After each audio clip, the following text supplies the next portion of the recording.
I'm doing it wrong. I'm doing it wrong. You're What? doing it wrong. How am I doing Ninja's it wrong? doing it wrong. Jake's doing it wrong. What are we doing wrong? We're all doing it wrong. What? Putting our laundry on a full cycle, making our laundry take an hour to get done, wasting the water, wasting the electricity, wasting all of the things. We're all doing it wrong. Listen, my gym clothes No? needs an hour and a half. I don't think it does. They smell. According to Patrick, It's horrible. you don't need anything more than the express cycle. In fact, the 30-minute cycle, the quick cycle, the express cycle, whatever your machine says it's called, it's enough to clean, sanitize. He said even soiled diapers, and that's nasty. Ew. He said that's enough to clean them, sanitize them, and not get the wear and tear on them that a normal cycle will do, especially if you have the thing in the middle. What's that called? An irrigator or something? You know what I'm talking about? Yeah, the irrigator. Yeah, when you have that, it actually puts wear and tear on the clothes. So any more than 30 minutes, and you are just wasting it all, and we're all doing it wrong. I'd like to see Harlan do this. Do what? Laundry? I don't do laundry. Then why is it a big deal? Because somebody in your household's doing laundry. Uh-huh. I just thankfully had kids, and they're old enough to do the laundry for me. So all of a sudden, we're hearing that laundry does not have to take an hour to do. The spin cycle is what, 15 minutes or something? Yeah, 30 minutes is that 30, quick okay. load, and that is what Patrick says is it. We're all doing it wrong, and that's the right way to go. He's evidently the expert. Wendy said not so much. She has a very sensitive nose, and she could smell that sour smell in her towels still, so now she washes them on sanitized mode, and that's a long mode, right? Like, It is, yeah. And the water's extremely hot. oh, so that's extra. Yeah. Hey, if you're going to get them clean, I'm in. Just put some of those fresh things in there. It'll be fine. Fresh things. Just kidding. Lou is here at 800-447-7234. What do you say, Lou? It's an agitator. Oh. Well, what did Harlan call it? An aggravator? An irrigator. An irrigator. It's an agitator. Oh. What's an And I am thrilled to know that I don't have to do laundry for like more than 15 minutes. So that's awesome. You're really just going to do it for 15 minutes? Like if it's a nasty load, like if it's my kids' football stuff and I've actually touched it or something gross like that, I might put it in there for the extra 30-minute cycle because, football stuff, and it's been in his locker since July. But if it's my regular clothes, I think I'm only going to do it for I think I'm just going to take a page out of y'all's book, and I'm just going to do it on the 6-minute cycle and see what happens. Okay, just so you'll know, it's Patrick's book. Not my book. So if it goes wrong and you got smelly clothes, it's not our fault.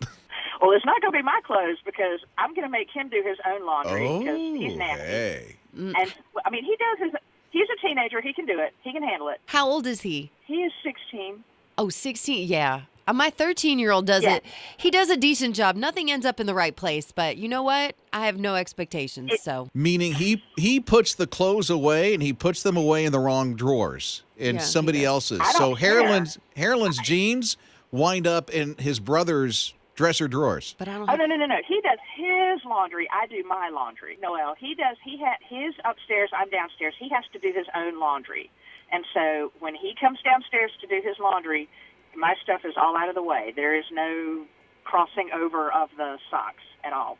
We haven't had our own socks in about 4 years, so just get what you get. You get what's put in your drawer and you wear them. I have my kids' socks on today. Rob and Lizz. His morning crew.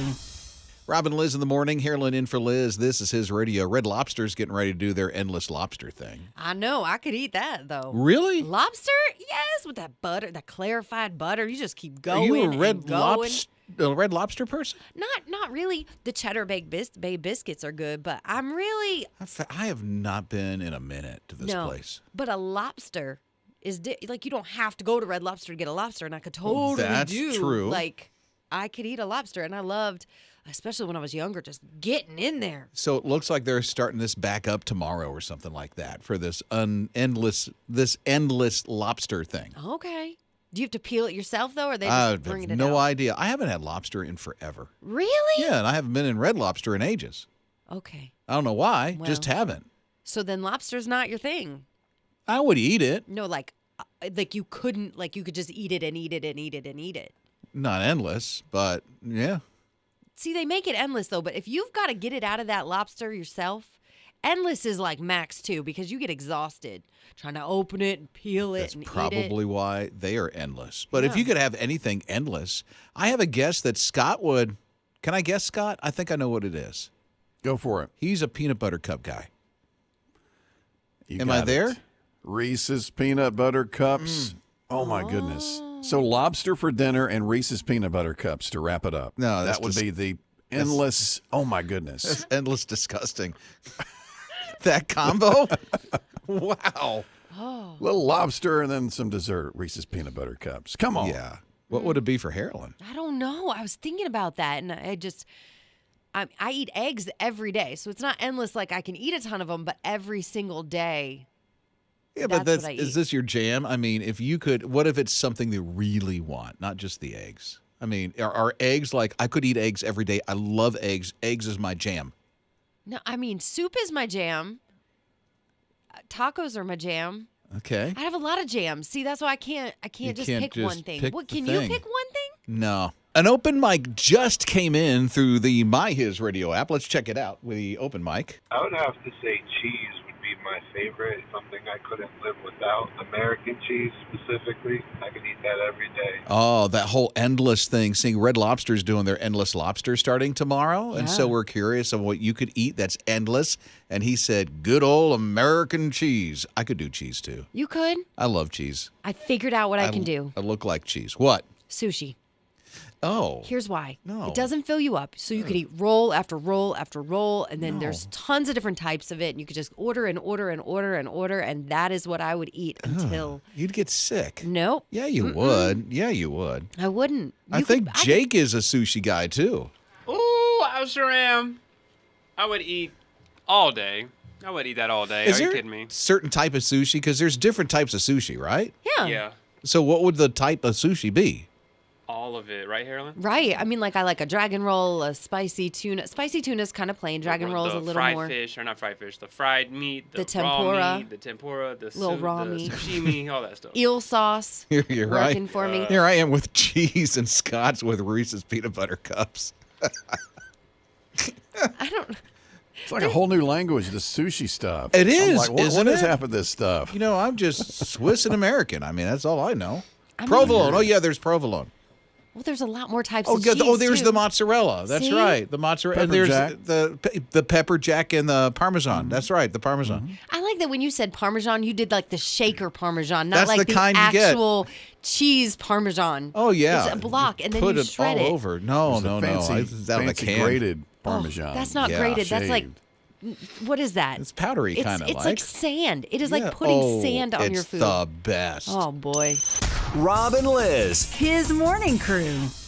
So the Mardi Gras just happened. Yeah. Evidently, there was a lot of horses at the Mardi Gras in New Orleans that after all said and done, some of these horses don't have a place to stay Yeah, it afterwards. turns out that's a normal thing for parades, that a lot of the horses and different animals in it don't have homes afterwards. I had no idea. Neither did I, but there's an agency that is finding homes for these horses, and they're getting adopted out, which is so wonderful to hear. Isn't that amazing? Could you imagine just going to a parade and looking at a horse and being like, oh, I want that one, and then adopting it? Right? I mean, that's so good. And I really had no idea that they were just used for one purpose, and then it's like, goodbye. Yeah, that was mind-blowing and baffling to me. Right. Honestly. And just to know that these horses have a good home now, it makes my heart happier on something I didn't even know I should be concerned about. But Well- I'm so glad that this nonprofit is taking such a great lead in this. And there's so many places across the country that can take these horses and take good care of them. Yeah, and have a family. I imagine it's like caring for a dog. Once you have one horse, like, what does 10 more horses matter? I think horse feed is a lot of money. Rob and Lizz. His morning crew. I don't know if you've ever left anything behind on a vacation. Chances are maybe you did. Yeah. And it's like, well, I'll probably never see that again. But when your kids leave a toy behind that they so value and loved, it's like heartbreaking. Yeah, or that blanket or that thing they cannot be without. Yeah, it's devastating. Well, this one toddler left its precious little snuggly bear behind. And thankfully, the person who cleaned the room paid attention, found the bear, brought it downstairs. The hotel connected with Dad and said, we're going to send it back to you. He had no idea the pictures that were going to follow this bear on its journey home, because it turns out this bear had a wonderful vacation after the parents and the toddler left it behind. Tell me more. What kind of vacation did it have? Well, it got a little work done, had to work for its room. Okay. So it was at the main desk checking in customers, got some snacks from the snack machine or the snack area. Of course, left it on the room because you can do that. Yep. If it's Dad's credit card. And did a little workout and then finally made its way home. Oh, so we had a little fun around the hotel, but ended up back in his little person's arms. Yeah, little snuggly is what they called it. Oh, do you ever have something like that? A little snuggly? Yeah. I'm sure. I have my blankie. I still have it. She does. And I cannot. Talks about it often. I can't leave it anywhere. I'd never sleep again. What? We need Sarah-Lynn to have her sleep. It's very true. Because if she doesn't get sleep, it's horrific. It's horrible. Is it? Yeah, it is. You're not wrong. No, I'm not. Rob and Lizz. His morning crew. So he takes this commuter train home, and when he gets home, he notices, oh no, all the cash that I had in a bag, I think I left on that train. How much cash was in the bag? $30,000. Ooh. Why he's carrying around $30K like that, I have no idea. Is that legal? Why would it not be legal? I don't know. Where would you be illegal to carry cash?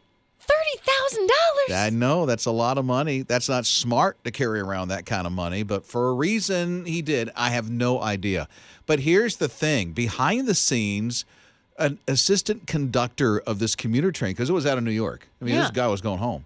So this guy sees the bag. He opens it up. He's like, wow, that's a lot of cash. And then turns it in. Doesn't take any of it. He has no idea how much cash. Turns out it was $30K because somebody counted it. The good thing is there was a day timer. Like his whole schedule His was little there. planner, yeah. His planner was in it, but there was no name of the planner. But the planner said that he was going to get his car taken care of. So he's going to bring his car to the mechanic. And so that's how they were able to connect this guy to his $30,000. And they got it back to him safe and sound. Yeah. Yeah, those are good people that helped out with that, because $30,000 in a bag It's a lot of money. doesn't make it back to the owner on the regular. Right? So that was good. And having a planner, like now you don't know what's happening on what day and you broke. Right? That's like, what do I do? right. First of all, you'd be lost without your planner, but then lost without that money, and then you get it back. He must have been so relieved. Rob and Lizz. His morning crew. I don't know if you noticed, but there's a ton of dating apps. Seems like there's way too many. No, I mean, you got to find somebody somehow, and Right? That's the way to do And it that now. whole online thing is a big thing. There's one now that focuses, get this, on the credit score. oh yeah, I'd be single for life. So you have to have a certain good credit score to be on this one dating app. Yeah, like you have to qualify financially. Did they hit your credit just to get you on this app? It sounds like Because it. that makes it go down, doesn't it? I don't think so.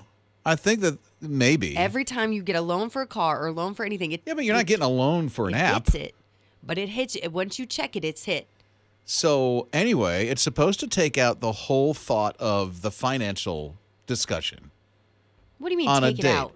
Well, if you're on this app, you got a good credit score, then you're supposed to be okay financially, or at least you take care of your finances well. That's the whole philosophy behind this thing, which makes me think, and Harlan laughs. No. Which makes me think Jake is the single guy here. Oh, why'd you sigh? Wait a minute. Is there something we don't know? No, I'm the single guy. Okay. It almost sounded like I'm engaged and going to get married.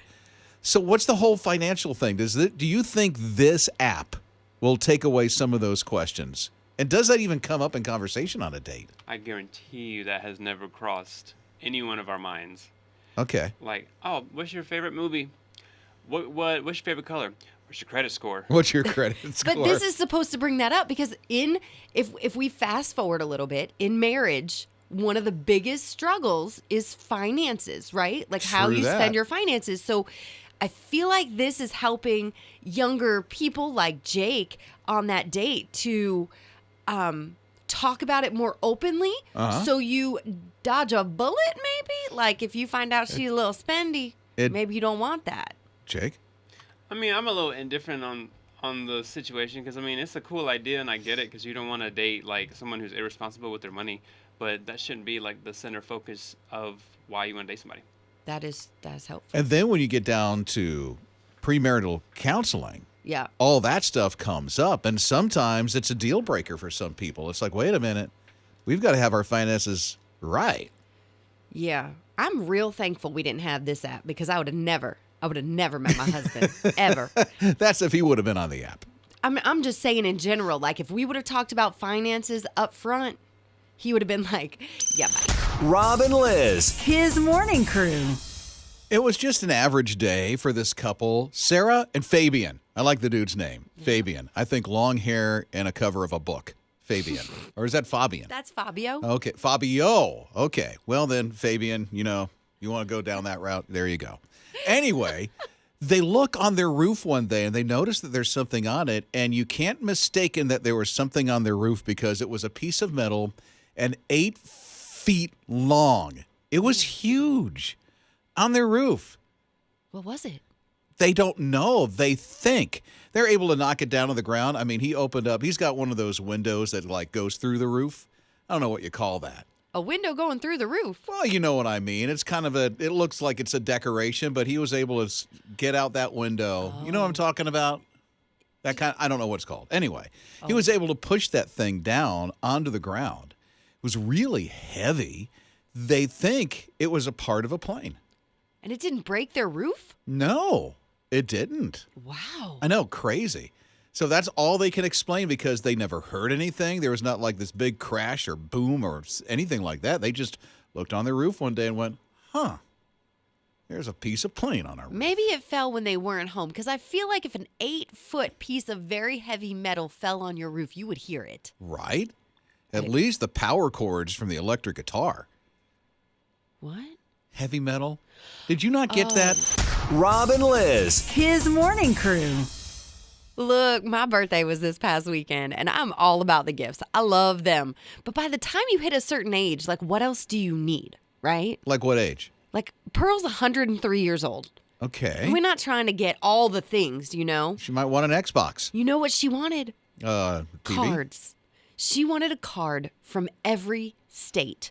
And so her retirement community that she lived in reached out to people that they knew, and they had a card from every state. In fact, Really? 2,000 cards showed up for Miss Pearl on her 103rd birthday. 2,000 cards. Not only were they from every single state, but also countries like Great Britain, Ireland, and Israel. For real? So they Yes. came across the pond. So That she is got so great. these cards from all over the world, from people she'd never met, encouraging her and giving her love. And I thought, "Ugh, if I make it to 103, man, I'm going to be like Miss Pearl." Get all those cards. Yeah. So nice. But let's be real, not only did she get the cards, girl had the tiara on while she was reading them all. So you know she she got the tiara celebrated. too. She was celebrating. I'm for that. The tiara. That makes your birthday. Rob and Lizz. His morning crew. Yep, believe it or not, coming up in April, another solar eclipse. I think we're going to get, I believe Scott knows this, it's anywhere from 70 to 90% of the look at the eclipse are in the Carolinas and Georgia. A good chunk of us, yes, 70 to 80%. There's like a fine line that kind of cuts through the southeast, but we won't see the total eclipse, but a good partial eclipse, it looks like. It's amazing. I don't know if you've ever seen it. There was one back in, was it 2017, where we had a full eclipse here? I believe so, yeah. I wasn't here, but that sounds incredible. Yeah, and she came from where the eclipse is going to be. Well, you were from Houston before you came here. Yeah. But in Dallas, you're going to see the full eclipse, and this is going to go all the way to Maine. Yeah, and in PA where I lived, you're going to see it there too. I mean, we might have to hop on a plane and see what this is all about. Right, maybe. I don't know when your spring break is. Easter's March 31st. This is going to happen, I think, the week after Easter. It's April 8th Yeah. when this eclipse is going to happen. Yeah. So it's exciting, and you get the glasses, you said, and just you look at it. I've never seen this. I saw the last time it happened. I went to Columbia. We're at a church in Columbia and watched the eclipse there, and it was the most amazing thing. Not just the glasses on, but when it covered, how dark it got. It cooled down like 15 degrees, and all of nature silenced immediately. The birds, everything. It was like everything stopped for that moment when the solar eclipse took place, the full solar eclipse. And then That's what stood out to me, how quiet it got. Wasn't that something? Just peaceful, yes. And then the whole congregation started singing Total Eclipse of the Heart. Why would they sing a Bonnie Why wouldn't Tyler song? Every time you say Total Eclipse, all my mind thinks is of the heart. Rob and Lizz. His morning crew. Larry's a school bus driver, and I love how he really pays attention to the students that come on his bus. There's an elementary school that he brings some students to. And he noticed that one of the students, Levi, was sitting on the ground, jacket over his head, completely depressed about the day that he's about to see. Yeah, well, he's about to start a day without the right wardrobe, and he's really upset about it. It's PJ Day at his elementary school. And he doesn't have PJs to wear to school. So you know what Larry did after he dropped everybody off on his route? He took that school bus and went to a store and bought a couple of pair of PJs for Levi. Brought him to the school, and he could wear pajamas on pajama day. Isn't that great? Levi's like crying. Thank you for getting this for me, Mr. Larry, his school bus driver. Look, to go out of your way, maybe 10 minutes, do something nice for that little kid, it made his day and probably his year. You don't know what he was going through, if he was getting picked on for not having what he needed on a day-to-day. And you can't solve every problem, but you can solve PJ Day. And he did. And what a great thing he did. School bus drivers, you are amazing.